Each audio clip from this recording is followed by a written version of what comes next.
Hello मेरे प्यारे बच्चों, नेक्स्ट क्वेश्चन हमारे पास फिर से इलेक्ट्रोस्टैटिक का है। क्वेश्चन में गिवन है bullet of mass of 0.5 gram having charge 4 microcoulomb through what potential difference must be accelerated starting from the rest to acquire the speed of 80 meter per second.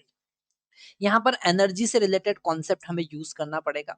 हम यहाँ पर यूज कर सकते हैं change in potential in energy is equal to change in kinetic energy, ठीक है। या फिर कह सकते हैं कि loss in potential energy is equal to gain in kinetic energy. Conservation half of energy, mechanical energy का हम यहाँ पर यूज कर रहे हैं, तो आप लिखेंगे conservation of conservation of mechanical energy.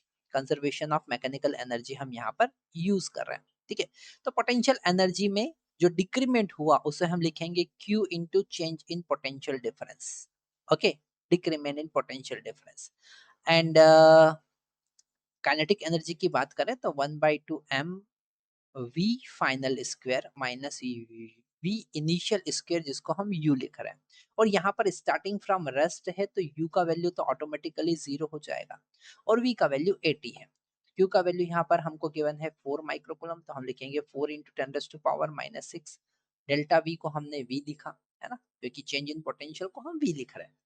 तो v is equal to 1/2 m का वैल्यू यहाँ पर 0.5 ग्राम है, तो इसको हम 1/2 इंटू 10⁻⁻3 किलोग्राम लिख सकते हैं। किलोग्राम में कन्वर्ट करना पड़ेगा ना, तो हम इसे लिखेंगे 1/2 इंटू 10⁻³ किलोग्राम।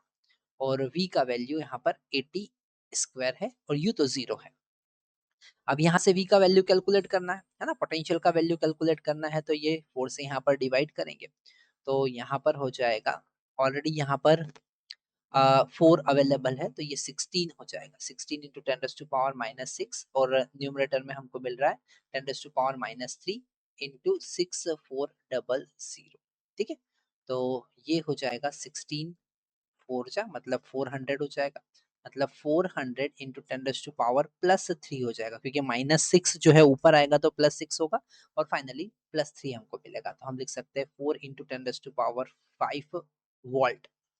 v का वैल्यू कितना आया 4 इंटू 10⁻5 वोल्ट। अभी हम इलेक्ट्रोस्टैटिक के क्वेश्चन सॉल्व कर रहे हैं, क्योंकि हमारा क्लास 12 का फर्स्ट जो टेस्ट स्टार्ट होता है वो इलेक्ट्रोस्टैटिक से ही होता है।